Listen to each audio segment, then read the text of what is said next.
I don't even know where it is. Okay. Good morrow, dudes and dudettes. I'm your host, Dylan Kubler-Ross. Just kidding. No relation. Just wanted to jump in here real quick, say, hey, how are you?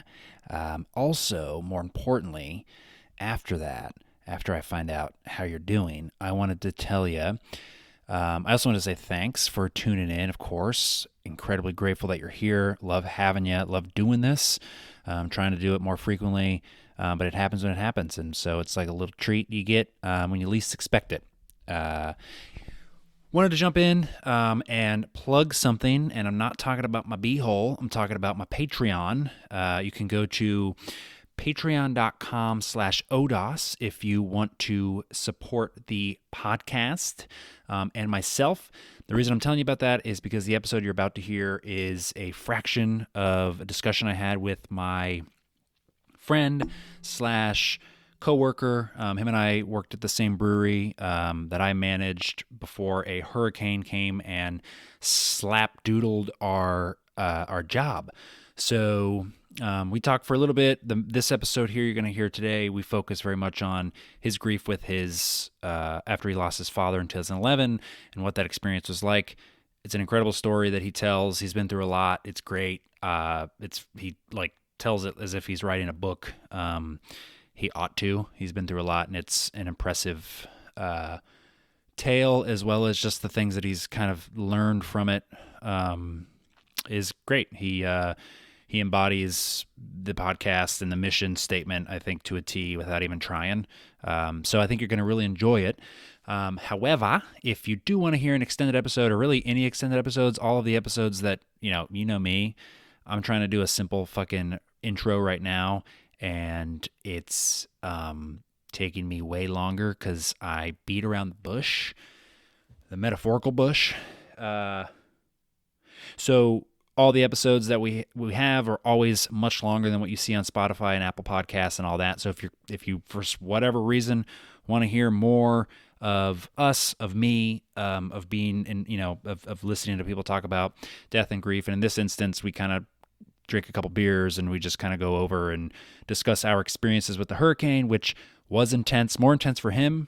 He was down right on the river where the water came into his house and destroyed a bunch of his stuff, and it's kind of wild. The way he talks about it's pretty crazy.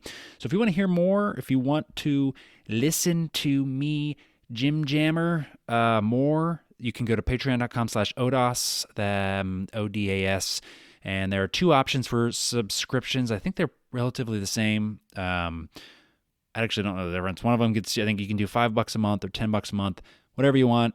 It helps a lot if you want to. Trying to be a little bit less humble about it and just let people know it's there. But that's where the big uncut episodes go. Uncircumcised episodes will go on there, and if you want to support, that's huge. We really appreciate it here at the studio, my grandmother and I.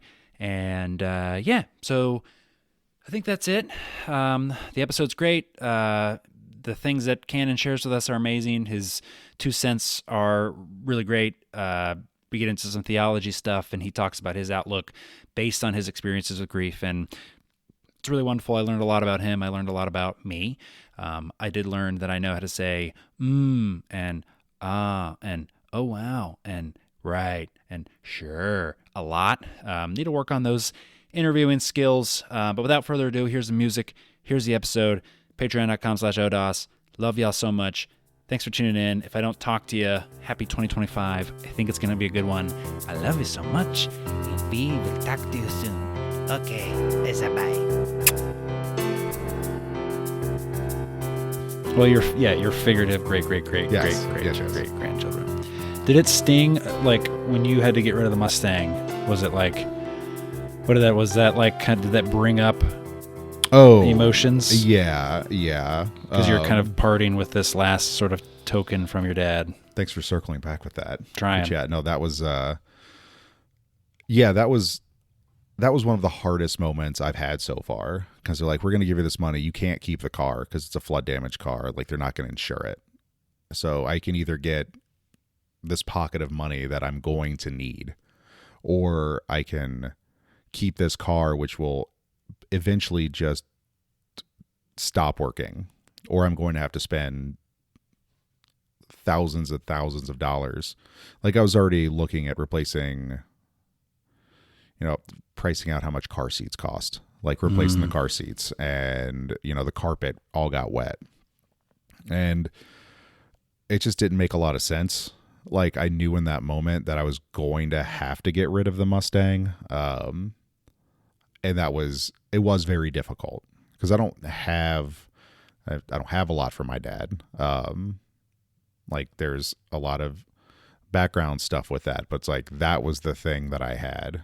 Like I have a couple other, like a painting that my grandfather did and one or two other little basically trinkets and baubles, but like the Mustang was a thing. Yeah. And it's a big thing because you sit in it every day and it's like a utility. I used it every day. Yeah. And by the time the car got flooded, I had owned the car longer than he had. Like it was probably had it between the two of us about 20 years, maybe a little bit less than that. But, well, did you have it? Because he died 16 years ago? He died 2011. So we're coming up on 13 years now. Okay. So yeah, he probably bought it in like 2004, 2005. So I mean, and it was like new and fucking sick then. Right? Yeah. I mean, I think he probably had it for like 7 years, maybe 8 years. And then I had it from 2013 till a few weeks ago. Yeah.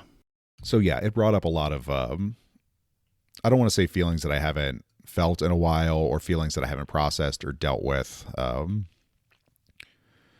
But it still was just kind of I can't get rid of this thing. Like this is the link that I still have. And I talked to my mom about it a little bit and a couple of other people, and they're like, nah, this is whatever higher power is out there saying it's time to get rid of this thing. And like, I know if I could like reach in to the behind the veil, I'm like, Dad, they're going to give me $11,000 for this car. He would call me an idiot if I did not take it. Yeah. I mean, that's like a surprising amount of money for that thing. Yeah. There's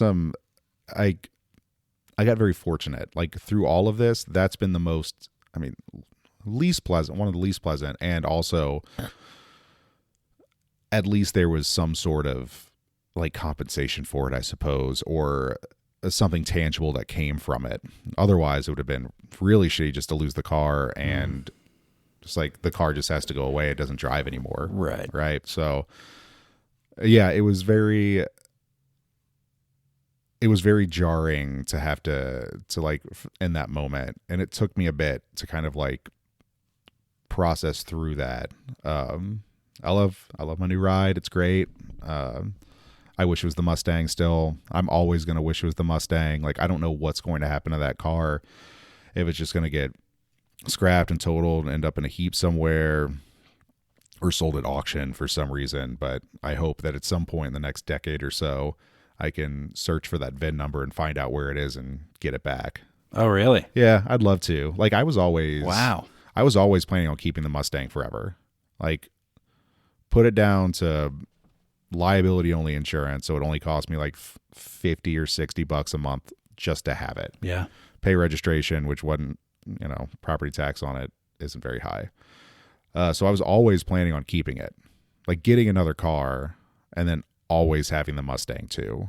Because I just didn't ever want to get rid of it. Yeah. Why get rid of it if it's there and it's paid off and it's like an icon. Right. And I feel like I didn't have any choice in the matter this time, which is, it takes agency away from me. Yeah. And it brought up those kinds of feelings, which I do not enjoy. I don't think anybody really enjoys it.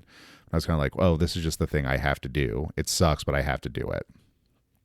So I did it. And now it's gone somewhere else. I have no idea, but whoever helped me out with that title so I could actually get money for it, because it got totaled like 3 months prior. That's right, because of the wreck. Mm-hmm. But for, it drove, so it was instead of giving a salvage title, it was listed as a rebuilt, which meant I got to have money for it again. Yeah. which is wild to me. Yeah, that's really wild. So, in the end, it feels like maybe Dad was looking out for me in that moment, because that enabled me to,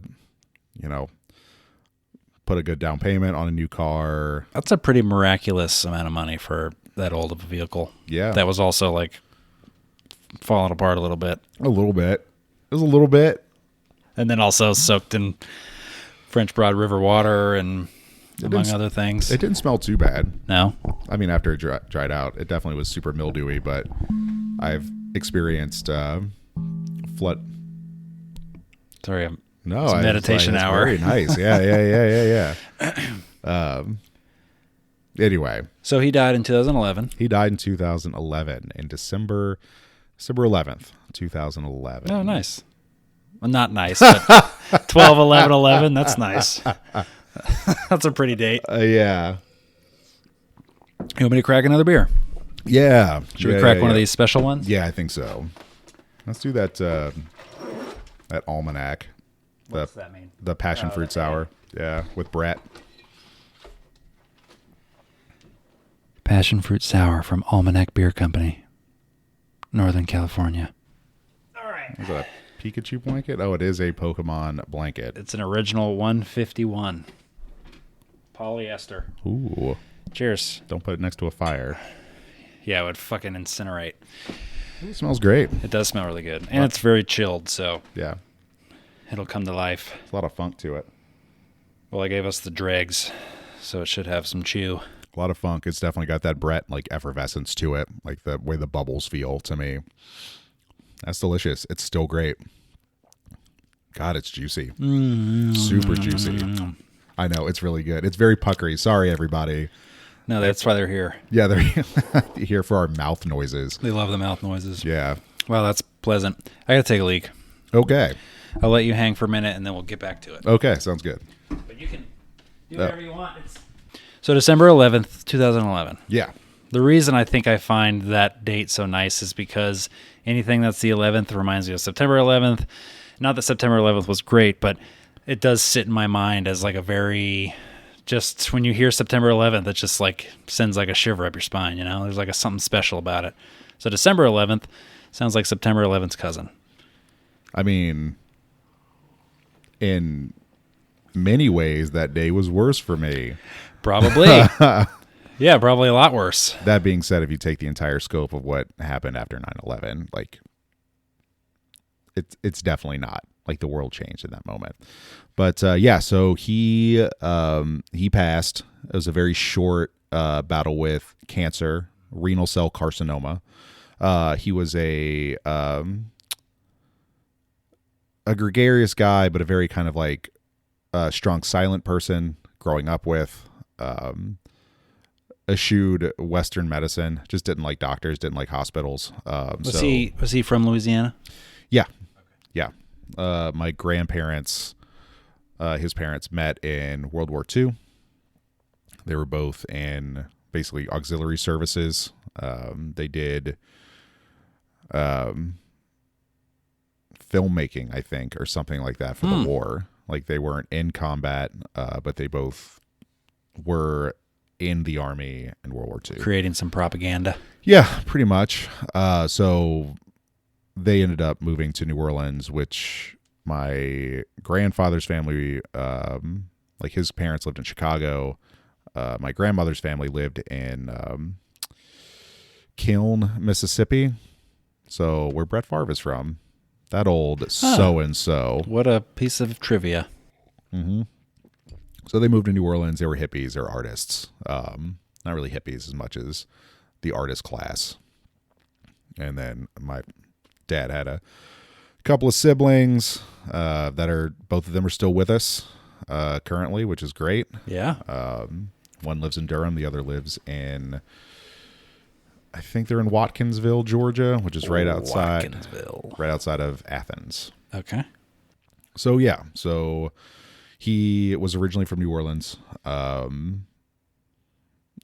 He was born in 48, so had that 50s Leave It to Beaver childhood a little bit. And in the 60s, graduated high school, went off to war, had a kid. You. No. Not you. Dude, I was not born in the 60s. Get Oh, out sorry. of here. Wait, whoops. And kind of He had a kid? He had a kid, yeah. I have 3 other siblings, 2 half siblings that are both older. Like what? Like a decent amount older. Yeah. Yeah. Jean is she's in her 50s. So your dad had a kid when he was great. like 20 something? 19.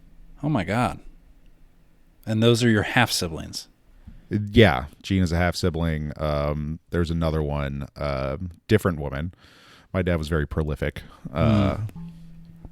So before he met my mom. Of course. So yeah. Went off to war, came back from war and joined a commune and did that for a while. Oh. And then kind of eventually found his way into the restaurant business in like the late 70s, early 80s. Cooking? I mean, at that point, he was just kind of doing whatever needed to be done. And then he got into cooking. And that is what his career was for 30 or so years of his life. Damn. Yeah, about half his life. Wow. Cooking in Louisiana. Yeah.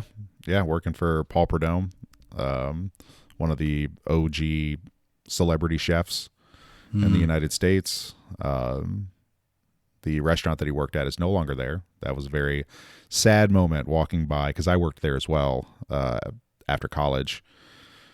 And that's actually where I got my start in the service industry, was doing cater waiting for the company, for the restaurant, when I was like 17.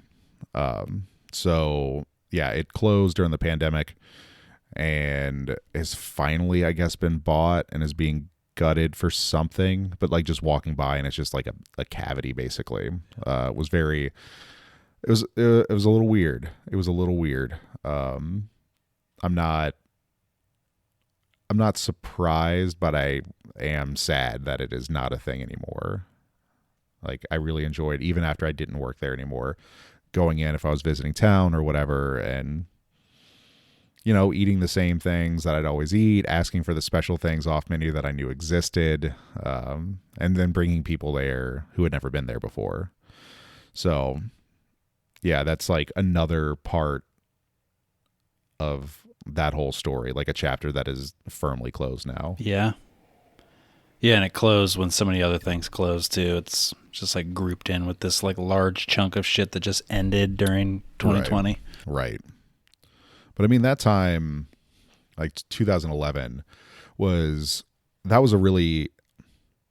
very rough 2.5 to 3 years for the family. The year before, my mom had a massive stroke.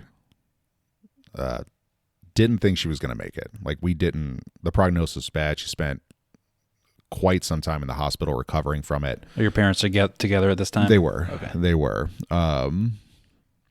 So, by the time my mom is coming home, based on when my dad got diagnosed and the diagnosis was, like, his body was being ravaged by cancer at that point. Is he a smoker? He was. Yeah, he was. But renal cell, so kidney cancer. Okay. Could have come from a lot of stuff. There's some talks about Agent Orange in Vietnam and other things that could have contributed to it. I know. Yeah. That's frustrating. And then like Camp Lejeune, because he was there for a little bit. And that whole thing, if anybody's seen commercials in this part of the country, like, the water was bad and it kind of gave people health issues. So, but yeah, when my mom got home, because she was wheelchair bound, her left side, right side, I can't remember. I see her, so I should be able to remember. Not of strong use any longer, and it still to this day isn't. But yeah, he was her primary caretaker. Like, he was working full time at the restaurant and also taking care of her. I was in Baton Rouge, working a fellowship, trying to move forward with my life, I suppose, like my career, try to do something, get out of the service industry. And then my brother was going through a very rough time for him. You know, a lot of just, there's a lot of background stuff, but unfortunately he was not a help. He was a hindrance during a lot of that time. So I remember I was doing my fellowship, and I was going home every weekend to see my mom, making sure that I was staying close. I mean, it's not a crazy drive, but doing it every single weekend was a little tiring, but, you know, pales in comparison to what my dad was going through in that moment. And once again, his body was killing itself. Yeah. You all knew this? We didn't know this. You didn't know this yet? We didn't know this. I got a phone call on, I don't remember the date specifically, but it was the day before my fellowship cohort had our capstone project presentation, where we were trying to basically convince the city of Baton Rouge to have a mesh Wi-Fi and give everybody free Wi-Fi downtown, that would work. So I got a call the day before from my dad. He's like, I'm in the back of an ambulance right now. I think I had a stroke. I'm not sure, but I'm going to the hospital now. And I'm like, cool. Well, everybody else in my life, because I was with a city parish agency, the Mayor's Office of Homeland Security and Emergency Preparedness.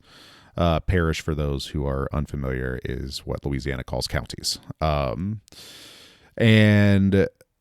yeah, I was like, Miss Joanne, I got to get out of here.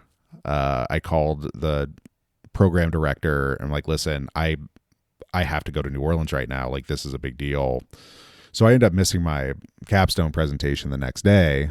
And I got down there and my aunt had flown down immediately, and we were in the hospital room, and they're like, well, you didn't have a stroke, you've got cancer. So what was the event? He just his body just stopped functioning in a way that he fell down or something, or I'm not quite sure what it was, but it was definitely his body isn't functioning. What ended up happening was he had a small mass on his somewhere in the back of his brain, the brain stem, something like that, that was impairing his body's ability to function. Oof. So we found that out. It's you've got cancer. You've got this thing, and it's kidney cancer. That's where it originated from. So, he started, he had surgery, and we thought, the surgery went really well. He had surgery to, remove one of his kidneys, or a piece of it. And surgery went well. We're like, this is great. So I went back to Baton Rouge to finish my, they were going to give me, the fellowship was over. They were going to give me an extra 3 months to work there and try and find a job within, because I was out of the fellowship, but I was still working for the city as an emergency appointment. Basically, you could have 2 45-day emergency appointments, and then after that you have to get an actual permanent job. So I went back and I'm like, okay, cool, this is fine, things are going okay, the surgery went well, I think he's gonna start treatment for it. He's got to have this laser knife surgery to remove the mass that's on his brain, which is very interesting, very expensive too. This is all still 2010, or this is 2011? This is 2011 now. Okay. Yeah, this is 2011 now. Mom had her stroke in 2010. Mm-hmm. Dad died in 2011. Okay, so this is early 2011. This is or mid 2011. It's July. Okay. And so I'm back there. I'm doing my thing. I think my dad's prognosis is pretty good. I get a phone call about 45 days in or so, because I remember I was about to transition to the second half of the emergency appointment. Yeah, you have a lot of nice little ways to remember these things, these chapters. Yeah, a little bit. And it was son, the cancer's terminal. I'm like, okay. Well, I'll be home tonight or tomorrow. He goes, okay. So I go to talk to my boss, the director of the agency. I'm like, I will not be taking the second half of this. I have to move home. And I got home, and like I remember having a conversation. My mom at this point she's like still recovering from the stroke, so she's not totally with it at this point.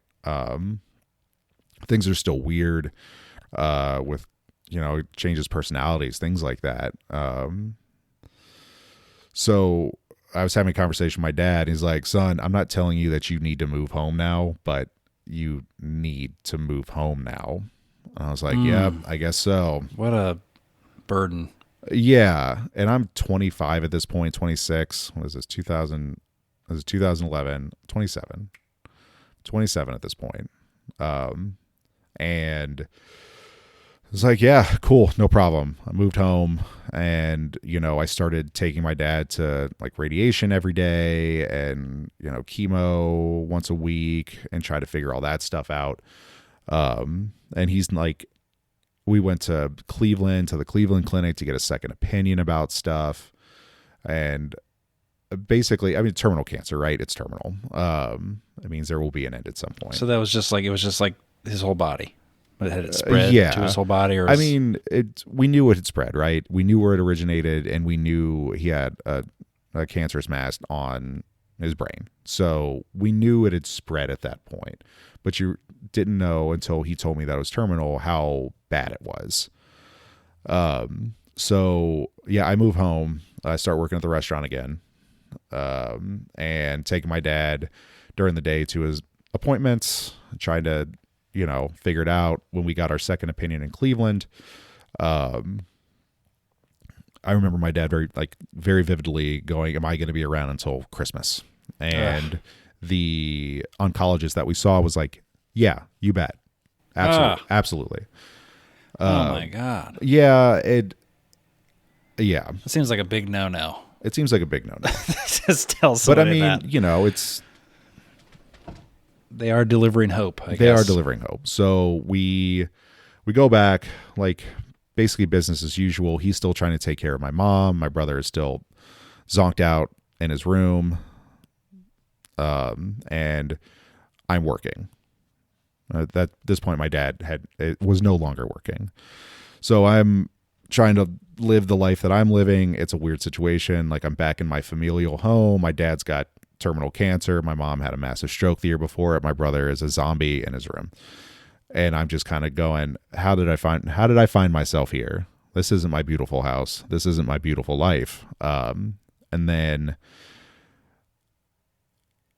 he needed to have surgery.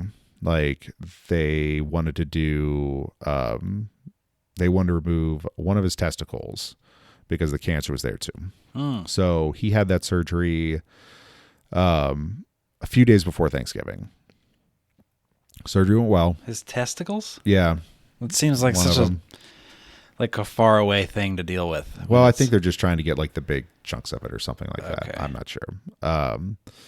So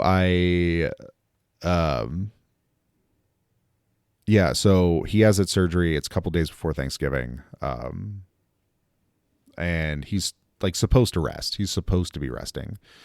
And I was like, hey, the Thanksgiving is tomorrow. I know you want to cook. But please wake me up so I can help, so I can do this stuff. And of course he didn't.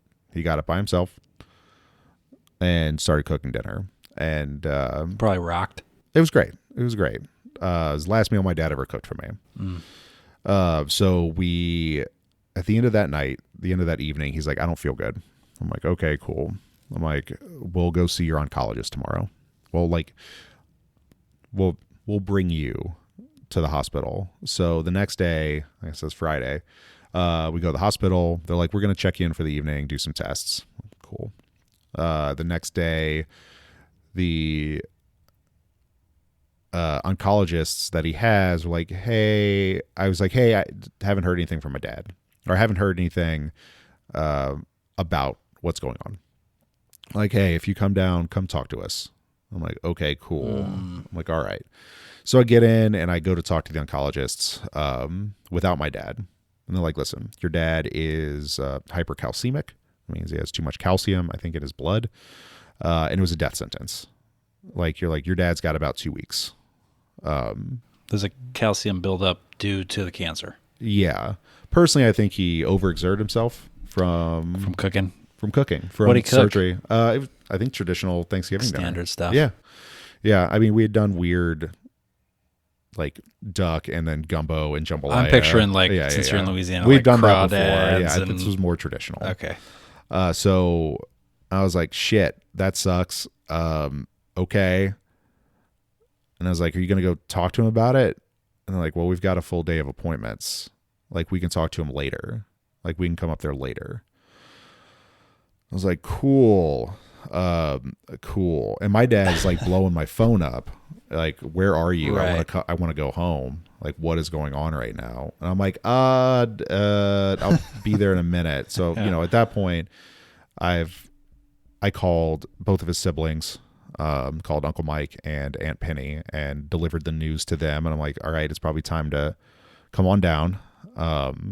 This is Thanksgiving. This is the day after Thanksgiving. Or it's Saturday after Thanksgiving. Okay. So we have like a week and a half or 2 weeks. Right. Pending. At this point, I'm like, okay, cool. Got 2 weeks to get everything figured out. So I go upstairs in his hospital room, and we're just hanging out, and he can tell something is off because I'm just like, I don't want to say anything. Things are weird right now. I can't do this. And he's basically just like, what the fuck is going on right now? Like, why are you being weird? Why aren't like, I want to go. Like, what is going on? I'm like, okay, cool. So I met with your doctors, and you've got something called hypercalcemia, and you've got 2 weeks to live. I had to tell my dad that. That's crazy that sucked. they put that on you. It sucked. I'm sure he would have rather hear it from me than from them. But you would have rather not. I would want to have tell him. I would have loved to have found out in that moment that he was also finding out. Right. Which seems like the thing that happens or should happen. Yeah. So I had to tell him that, and he's basically like, well, this fucking sucks. Can we leave now? Can we leave? Right. He wants a leftover Thanksgiving turkey he sandwich. just wants to go home, right? He's not going to die in a hospital room. He wants to die at home. So we get my uncle, who was to come out. Is the calcium just continuing to build perpetually? Man, I guess so. I'm not quite sure. So weird. It is weird. But hypercalcemic, apparently, calcemia is not a good thing if you've got cancer. I don't think it's a good thing ever, but I think in that moment, it's real bad. So his brother-in-law, my uncle, my mom's sister's husband, comes down, and we start doing paperwork, right? He's got his buddy who's a lawyer, whatever, coming in basically to give us these documents, basically like a bunch of really shitty documents that have to be done. So we get done with that. We go home. At that point, things get kind of fuzzy. Memory-wise. Well, so far, your recount of it is very impressive. Yeah. So. Well, years of my mom trying to lightly gaslight me about things. I know we went back. I know we got him into hospice immediately. And by into hospice, I mean hospice at home. I signed all the paperwork, like the DNR, do not resuscitate, power of attorney, like his last will and testament, like that stuff. We got all that paperwork signed in the first couple of days. And at that point, my dad had given up. He was just kind of in his bed. He accepted it. He accepted what was going to happen, which was one of the harder things to see. So yeah, we did that. At some point, he told my mom. I don't remember when he told my mom. I don't know if he told my mom, but I believe he did. My mom swears that he did not. I'm like, well, that's not my place. Tell her what? That he was dying. Oh. Like, he was like, this was it. And at this point, my mom is still like, recovering. Sure. It's just, a little addled. And it was a really surreal time because it was only really a week or so. but that week was very hard. Family came in, family was trying to help out. My partner at the time was awesome. She had moved back to Idaho, but came back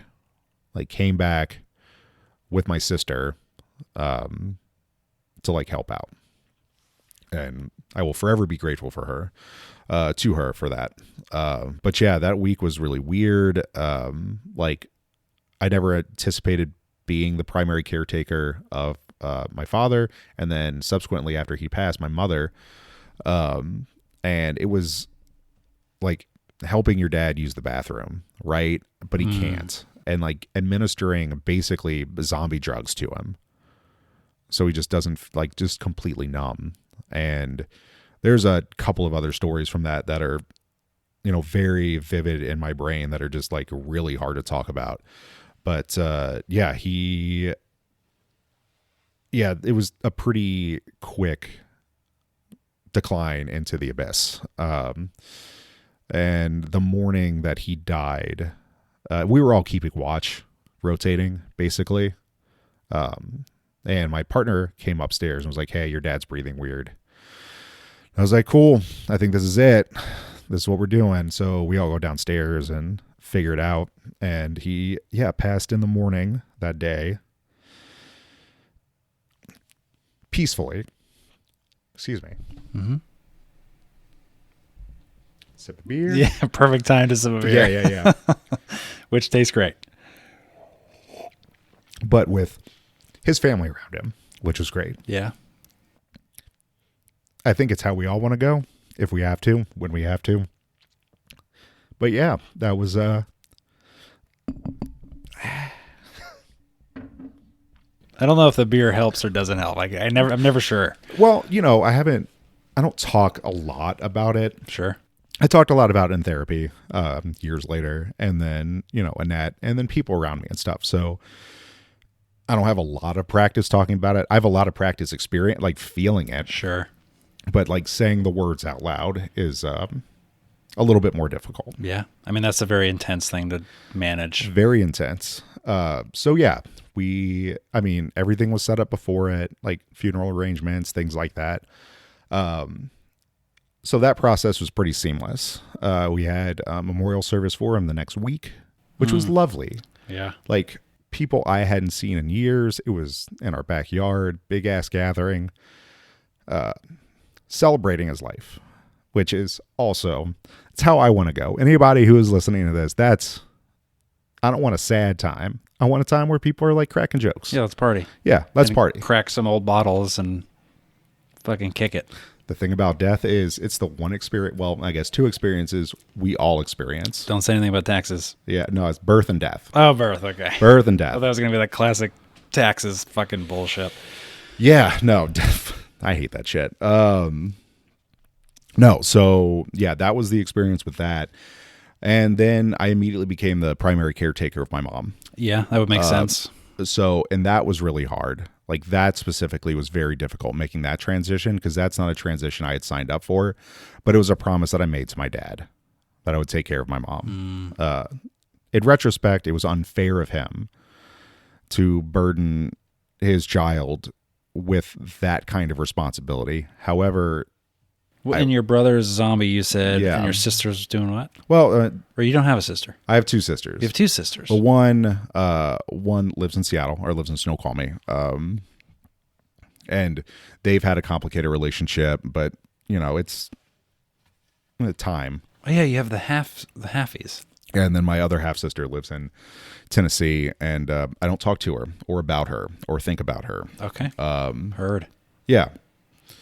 And she's also like 20 years older than you? Jean is like 16 years older than me, 15 years older than me. So Brandy, you guys might as well not even be family. I mean, you are. it's like, well, Brandy is the one who lives in Tennessee, and she's probably 10 years older than me, somewhere around that neighborhood. But Jean and I, the oldest, she and I are close enough, close-ish. Mm-hmm. I'm sure if she was listening to this, she would really be upset that I said that, but we're close. Like we like to talk to her more often. I would have liked to have seen her more often when I was living out in the Pacific Northwest, but life gets in the way for not only her but me, and trying to make time for stuff is sometimes very difficult. So yeah, I became the primary caretaker of my mom. So I'm trying to work and navigate that, and like my brother is being unhelpful. He's also at that time stealing thousands of dollars from my mom, who had just gotten, my dad's very modest life insurance, but also the 401k that he had. So it was just like a really, like that year and a half was like the worst year and a half that I've had on this planet, was like trying to navigate all of that and just being horribly depressed the entire time, but not really knowing it. Right. Well, you're putting like all of your ambitions and your life goals on hold. Right. In order to manage all this. Right. And I've also, at that point, like I don't have a language, I don't have a coping mechanism for it except for alcohol. Sure. And pragmatism, which is a terrible combination.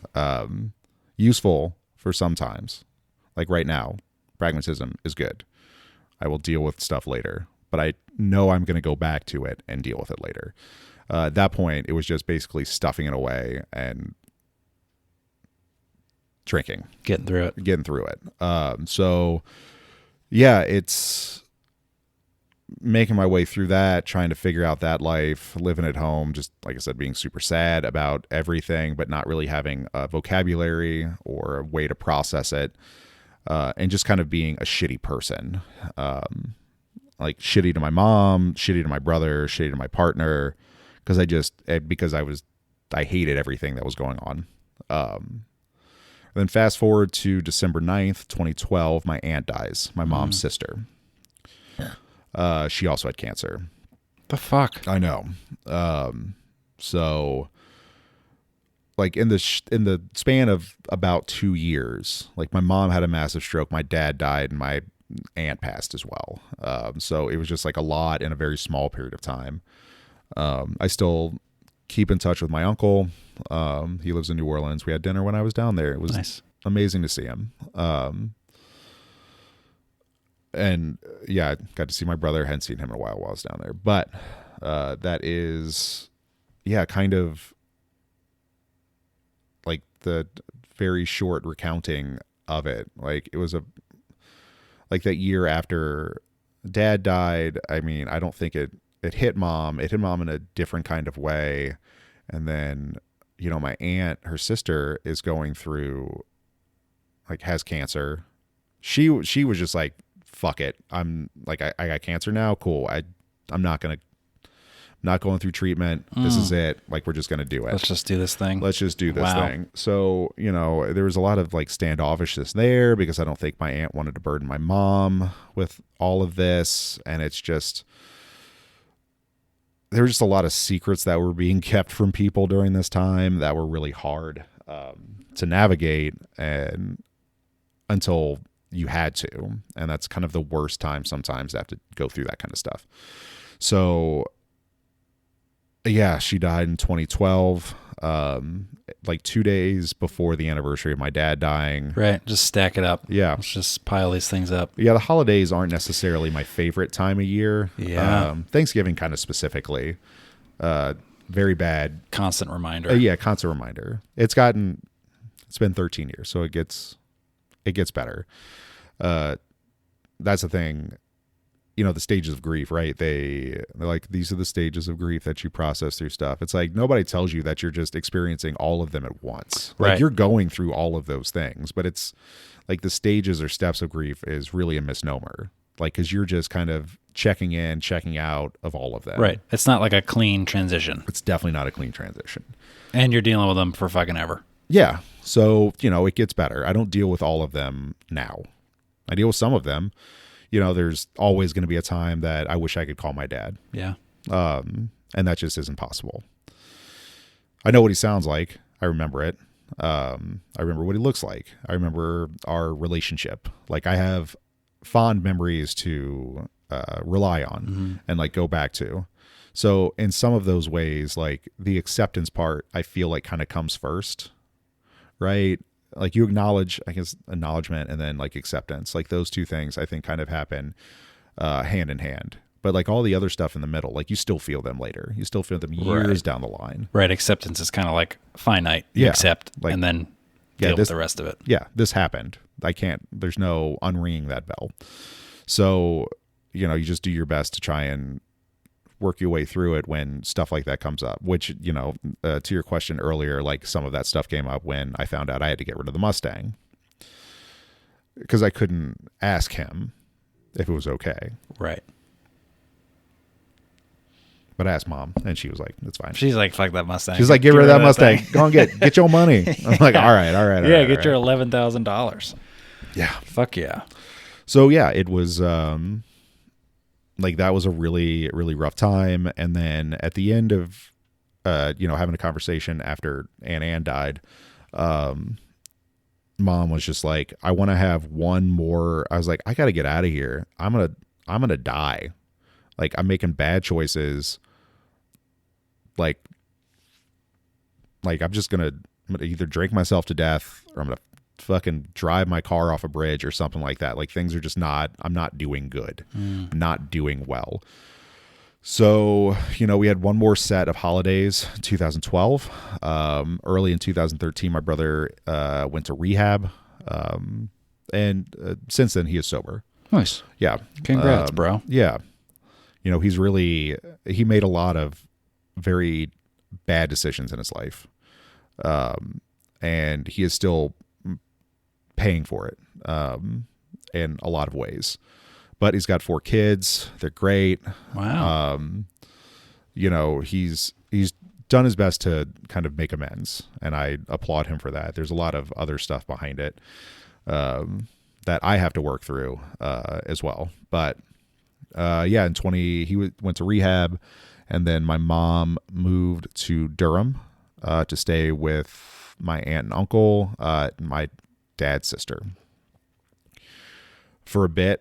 And so I was kind of in New Orleans by myself in that house for a few months, 4 or 5 months. I had talked to my sister who lived in Snoqualmie outside of Seattle, and I had been talking about taking an extended trip out there to see if I liked it, to see if maybe a change of pace, change of scenery was what was needed for me. So, she kind of put my feet to the fire a little bit. And I was like, yeah, cool. I'm going to get a plane ticket. I'm coming out. I'm going to bring the cat. And yeah, so I got out there, and the beginning of August in 2013. And like the first day I was there, I'm like, nope, this is what I'm doing. I'm going to move. So I ended up moving. And luckily no one has died since then in my family, nice, which is great. Nice streak. Yeah. That's impressive. It is, but there's always an air of inevitability with all of that kind of stuff. Yeah.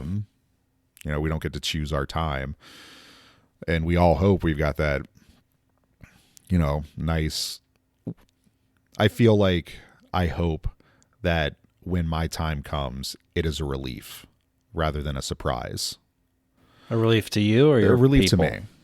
Like I feel like the people who get the most out of death are the old or infirmed, people who have had their lives, who have lived nice long lives. Like this is just it. This is what happens next. The people who get to look at it with the real air of welcoming an old friend, I suppose, I think is a line that I'm not a huge fan of the Harry Potter series, but I do remember there's a part where it's like welcoming death as an old friend kind of thing. And that's how I want it to be. Sure. That's lovely. It is. I'm also, when did you ever read the graphic novel or comic series The Sandman? It's by Neil Gaiman, which I've always been a fan of, but I wish he wasn't a shithead, apparently. I don't know anything about him. Yeah, he apparently was got too familiar with people that he shouldn't have gotten too familiar with. I think that is putting that very kindly. But he's got this graphic novel. It's basically about Sandman, who is the keeper of the realm of dreams. But he's got his siblings who are referred to as the Endless, because there was never a time without them, and there will never be a time. There will always be. They will always be. They're endless. And one of them, one of his siblings, is Death. If you've ever seen people doing cosplay, like kind of pale, like Death is usually presented as a woman in this comic, but very like kind of goth, has a little like Egyptian symbol under her eye. But she's the person that ushers people in after they've died, to the next realm. And basically her phrase is you got, when people are like, why me, why now? It's like, you got the same thing everybody else got. You got a life. And for some people it's super long and very they got to experience. And for some people it's very, very short, but we don't get to choose. So I've always tried to keep that in mind with kind of how I approach things. How does that influence you? I mean, I don't believe that I believe nothing happens when you die, right? Like I don't believe there's an afterlife. I don't believe that there's anything for us after we shed our mortal coil. Like, I think that is it. So it makes me want to experience life as much as possible while I have it. Like, I'm not living for an eternal reward. I don't believe in reincarnation. Like, I don't think there's anything else. So I want to, like, we only get this amount of time on this planet. And I feel like, the last couple of years have been weird, but we've lived in a pretty interesting time. We get to see all kinds of stuff. We've seen the connectivity of the world via the internet. And it's really made the world an interesting place because we just have all of this information. We have all of this knowledge, like basically the breadth of human knowledge we have at our fingertips at all times. And being able to try and use that and tap into it and learn it and experience it is a huge deal for me, while also understanding that I live in this society where I have to work and I have to, there are things I'd much rather be doing with my time. But to do those other things, I have to do other stuff, like, go to work and make money and pay bills and take time off of work, and work, I guess, is the biggest downfall of life. Yeah. So I guess in that way, I don't do a great job making every day count. I try to. That's a very big ask. It's a big ask and it's unrealistic. And I think people who are trying to tie themselves to that philosophy sometimes stress themselves out. They stress themselves out. They're like, I'm not doing everything that I want to be doing. Right. But understanding we have only a finite amount of time. So fitting it in where you can and kind of experiencing life and finding someone or some people that you want to spend your time with and find fulfillment and enrichment through your connections with people, your connections with nature, your connections with your hobbies, your activities, things that help you get into a flow state that kind of just let you zen out. I think are super important, and the things that are kind of most worth pursuing in this life, because if there's nothing after it, then what were you doing? I mean, yeah. So that's kind of how all of that has affected me. And for reference, for once again, anybody who is listening, I spent all the way up until college going to Catholic school. So I am very well. Oh, wow. I am. When did that change? When did the change in your ideals come? With the death of your dad, or was it prior? It was prior. So freshman year in college, I was feeling a little lonely, a little lost, a little kind of listless. So I was baptized Episcopal, and there was an Episcopal church. I decided to show up one day to the student group and met those folks. They're lovely people. They were very, very nice. I spent a semester or so kind of going to the ECU, was like the Episcopal Student Center, something like that. I can't remember what the acronym was. And enjoying my time there.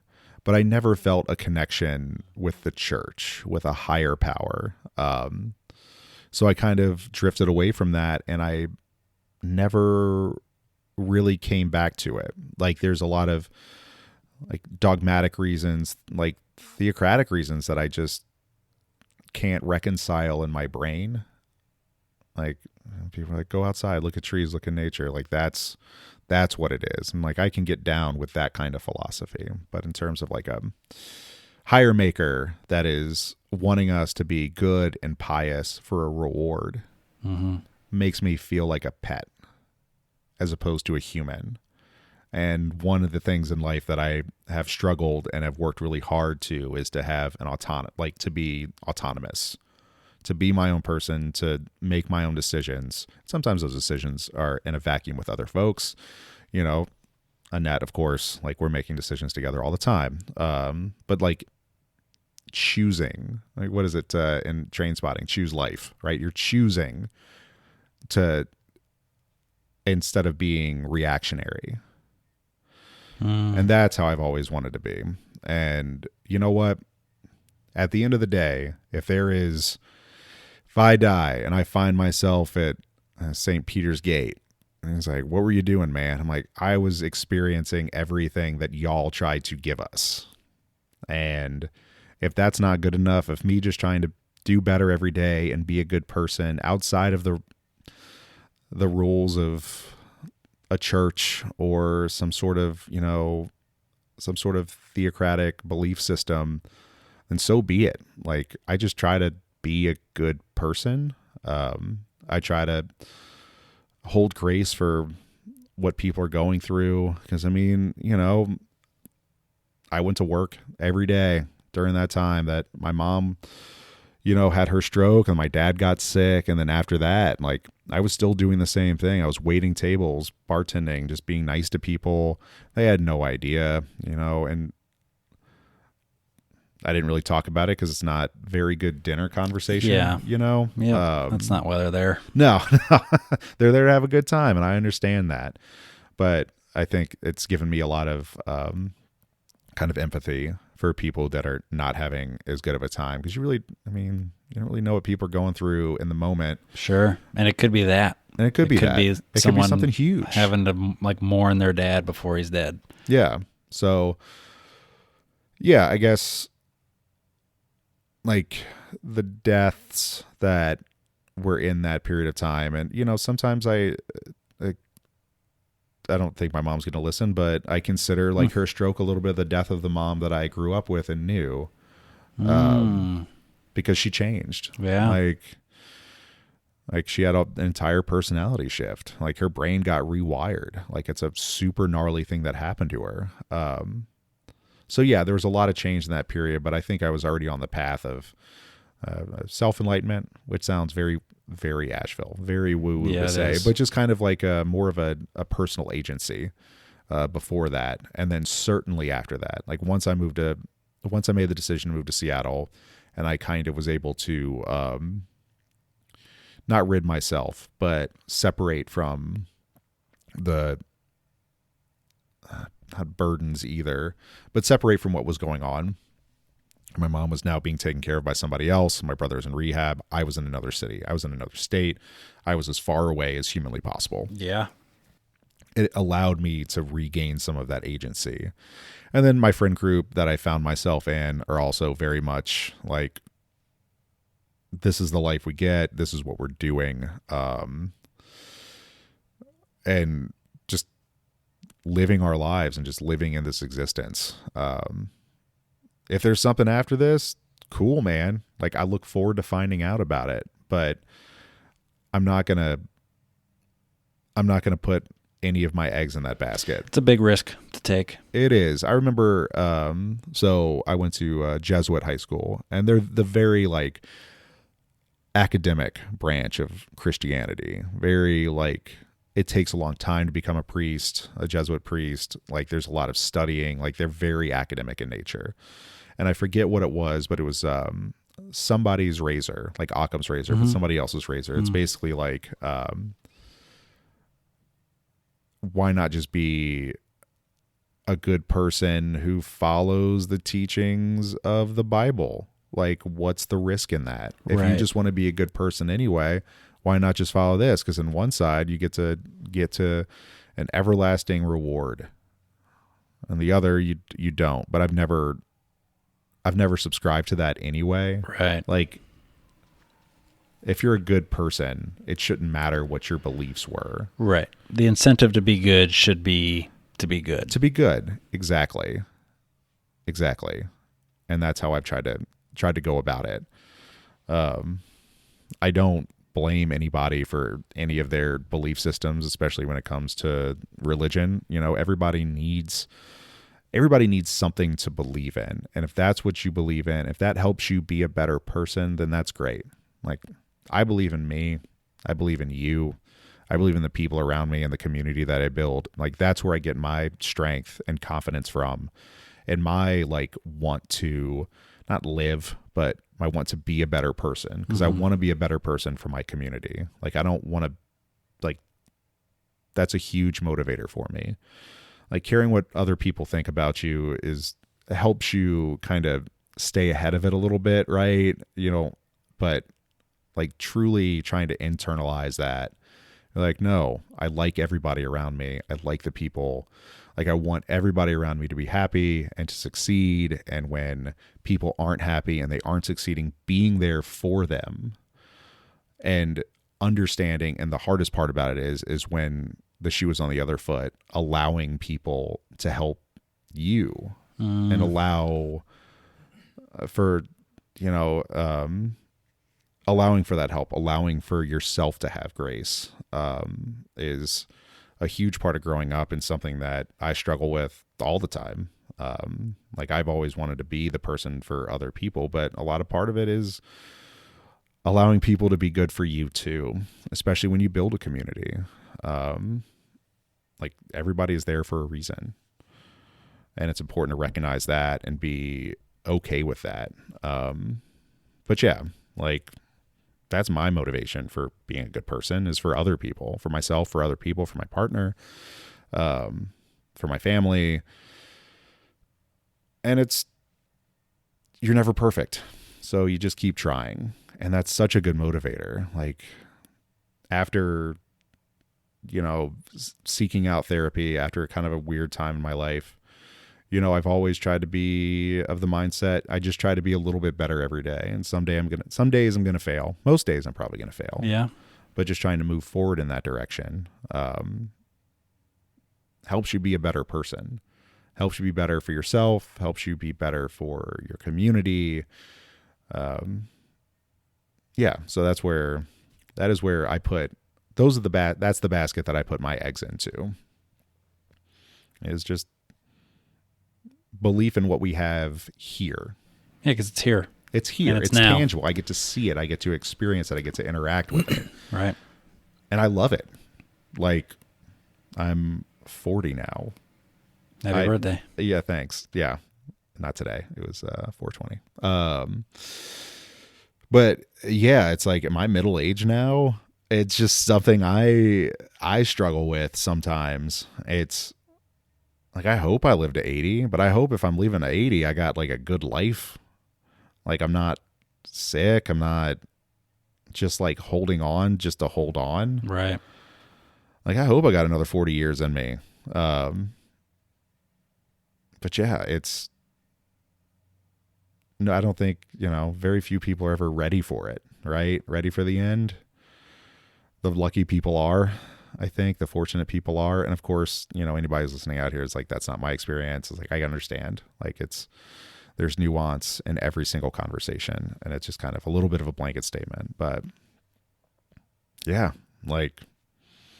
seeing death so up close and personal it does kind of realign how you interact with things. Totally. And if you live long enough, you're going to experience it a lot in your life. My first big death in my family was my mom's mom, when I was like 7. But I didn't really have a lot of frame of reference for it. And then there was a kid in high school that I was friends with that died, got into a car accident. So that was like a little bit more of an understanding of my place in the world and what was going on, and being able to actually be sad about something like that. Because I think as a kid, you can kind of understand it, but you can't like grasp what it actually means until you're a little bit older. And then when you start getting that and it starts happening, it really kind of shapes your perspective on life and interactions with it. And it can take you in so many different ways, like so many different paths. And there's no right way or wrong way. I'm sure there's some wrong ways. There's probably some wrong ways. Probably some wrong ways, but there's not like a true right way to deal with it. And that's part of the human experience, is trying to figure stuff like that out. But I'm happy that I was able to come out of that time, like during that time, bad, but coming out of that time much better. Yeah. And it really allowed me to kind of become the person that I am today. And like I said, sometimes I fail at being the person that I want to be in this world. But using the impetus as I have a very finite amount of time here as a way to kind of recover and move forward and regroup when things are, when you've got setbacks. Yeah. Like that's what's happening here in Asheville right now is not the worst thing that's ever happened to me in my life. It's a tragedy. It's a tragedy for a lot of folks. Like a lot of folks have had the worst time of their life because of this. Mm-hmm. I think I lost my train of thought a little bit there, but everything gets put into context, and I think it makes you appreciate that you're still here, that you still get to experience the world. And I think deaths remind us of our mortality, and in the right circumstances allow us to, for lack of a better word, be more mortal, be more interactive with what's going on around us, instead of kind of putting yourself in a bubble and being afraid of it. Like I don't ever want to be afraid of it.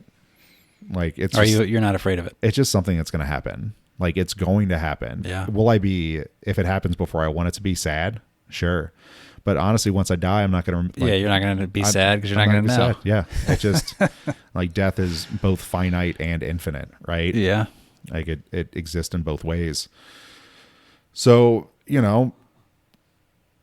live in Moss, live in life till it's to its fullest. Or at Taco least, Bell? Yeah. Sponsored by Taco Bell. God, fucking wish. Yeah, right. Yeah, so it's just using those experiences to reaffirm that we are only human. We are mortals, and at some point we will cease to be, but using that time better, using that time to do more things. Read that book. Pick up that banjo. I'm talking to myself right now. Do you have a banjo at your home that's just waiting to be picked up? I've had it for like 10 years. I've never really picked it up. That's an intimidating instrument. It is. I've always wanted one. I've always wanted to play it, but it's one of those things that has always been on the back burner a little bit. Like, sure. I'll pick it up. I look at it every day and I'm like, one day I'm going to play you. Yeah, it's just a decoration right now in the house. They're pretty to have. That's what that ukulele's sitting there for. It's a great uke. Yeah, it's great. But it's no banjo. I mean, that intimidates me less than a banjo, because I could pick that up and probably play something, but a banjo, I'd have no idea. I'd have literally no idea to approach a banjo. It is a difficult instrument. Yeah, from what I have heard. It looks it. Well, fucking that rocks, dude. I mean, it sucks that your dad's dead. Yeah, no shit. And that your aunt died as well. But like, I think where you are now from it, like it feels very much like you had your life prior to your dad dying, and then you have your life after it. And yeah. Your life after it sounds much better. I'm doing all right, and your man. outlook is a lot better, and you're healthier, and you're better for it. Yeah, definitely. It sucks. I think you'd probably trade anything to have your dad, or even just to like chat with him one more time, but you can't. That's not an option. So you do with what you have, what you can. Yeah. But I'm still here. Yeah. Right. And that's the thing. I am still here until the day that I'm not here. I am still here. And the people that I choose to interact with and spend my time with, the real quality time and the activities that I choose to do in my quality time, like that is what is of the utmost importance to me. It was like, yeah, I can't bring my dad back. I can't bring my aunt back. Like, I have the memories of them. And, you know, that as long as I'm around and talking on podcasts or whatever, like, they're still here. Yes. In some, like, intangible kind of way. That's my view as well. And that's it. And you keep know them what? alive with your actions. Yeah. And, like, in a couple generations past, nobody's going to remember, and that's okay. Like, I don't need to, like, if you're not worried about making your mark on the world and just make your mark on the space that you occupy in the time, I feel like it takes a lot of burden off of existence in general. Like, I'm not trying to be in an encyclopedia. I'm not trying to get my own Wikipedia page. I don't give a shit about that. But the people who know me and spend time with me, like, I want them to remember me fondly. Yeah. And that's all I ask. That's your mark. That's it. Yeah. Fuck yeah, dude. Yeah. Hell yeah. Well, thanks for sharing that. Yeah, man. That's an intense thing to deal with. It is. And like a really tough position and just a weird series of events to like have to suddenly be your dad's caretaker and then subsequently your mom's caretaker. But I think you handle it fucking like a rock star. I did the best I could with the tools I had in the moment. Obviously, there are things I wish I could go back and change and do over and do differently, but you know, all I can do is grow and learn from it and move forward. But also understanding that these experiences shaped who I am right now. Like, I am not the canon that I am without that stuff happening. Totally. And, you know, like you said, like, I wish I could go back. Like, I would trade, you know, and maybe that's getting older too. I don't know if I would trade my life to have my dad back. I have had that same conversation about my mom, Yeah. or, you know, my experience. This is kind of similar. I'm like, I don't even know, like, really who she is anymore. And would it even make sense to bring her back? You know, like, we saw a comedian recently and he had a bit about, he was like, I used to want to bring my sister back, but now, like, she wouldn't really fit in. She's like, it doesn't really, like, it can't really exist in these relationships anymore. But I feel the same way. That relationship I had with my mom was like, I was a 16-year-old kid, love her to death, will love her forever. But like, I have built like a really good thing here now. And I don't know that, like, it's an interesting thought to like, because it does feel like the cliche is like, oh, I'd trade anything. But like, a certain point where that sort of loses its balance a little bit, and suddenly it's not really worth the trade. Yeah, I honestly completely agree. Like, I think if there was a hypothetical, if I could reincarnate my dad for one conversation, be like, I could bring you back, but this is what I'm trading. What would you want? And, you know, that's the thing. Like, we all get the same thing. We get one life, right? That was his.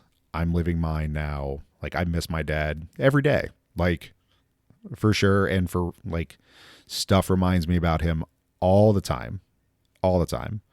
But I am the person that I am now, and I have the life that I have now, which I'm pretty happy with,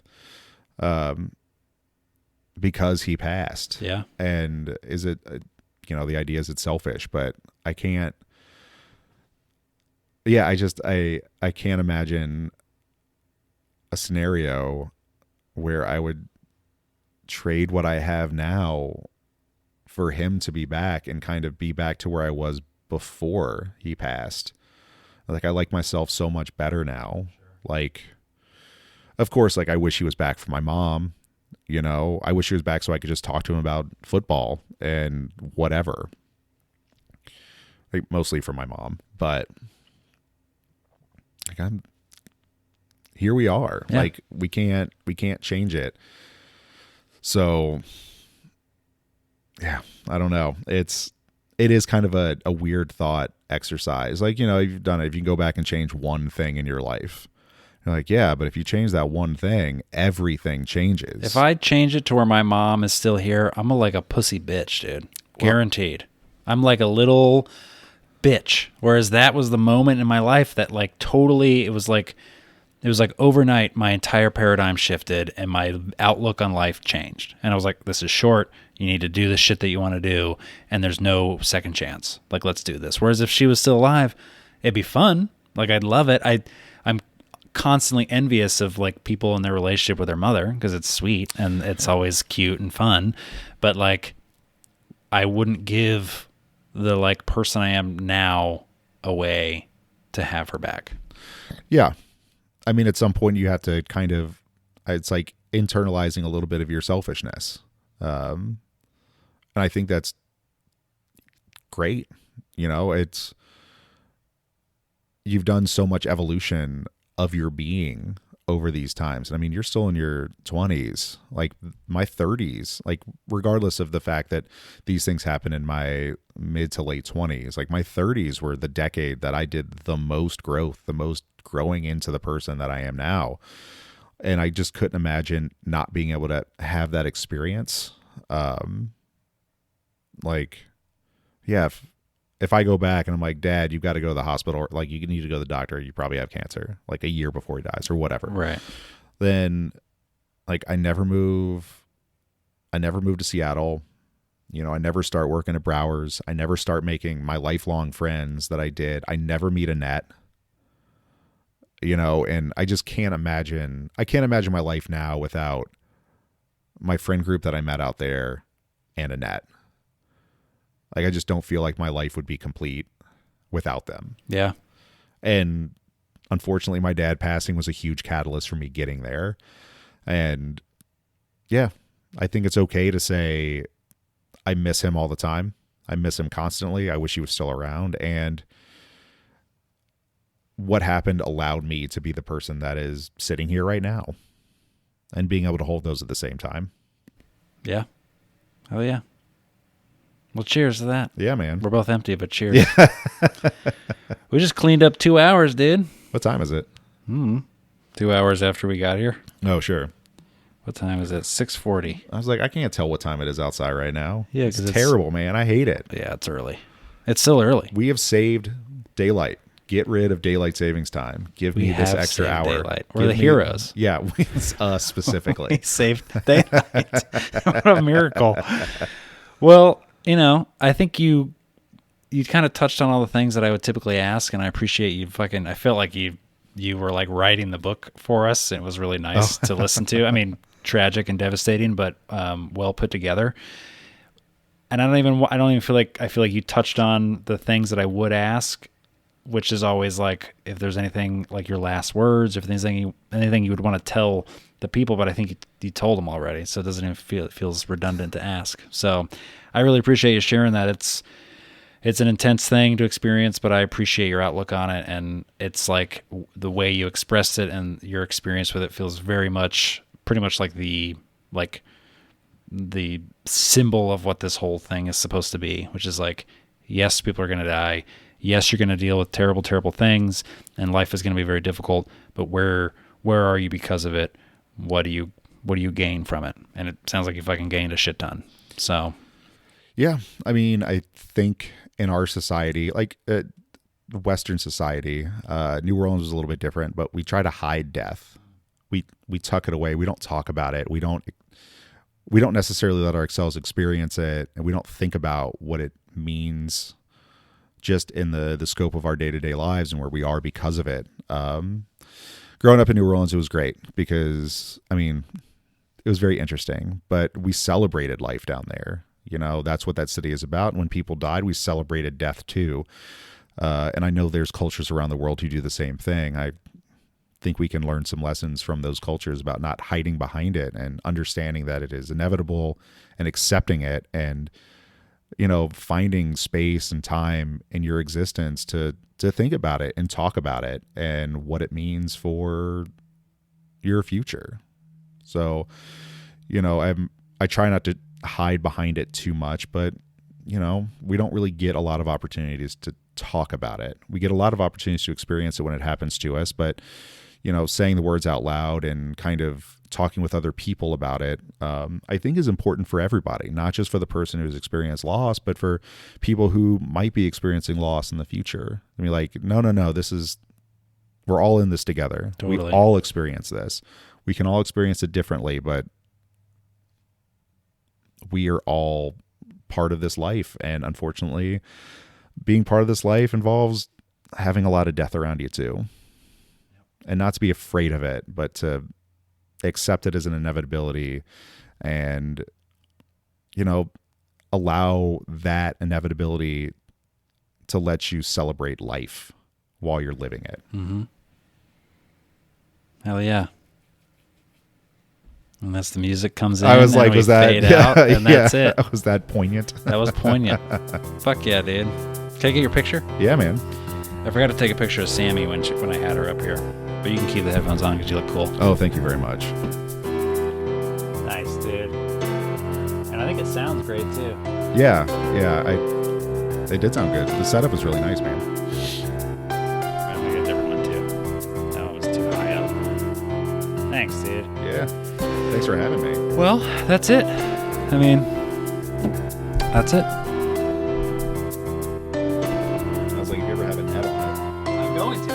I wanted to have you on first. I appreciate that. She was like, well, the other reason we're on is because you about it. I'm like, yeah, I don't care. Well, I just didn't think about it. It's sort of like, I feel like the experience we have as coworkers is like that. So, like, when I first get into talking to Annette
Thanks, Dad. You're welcome, son.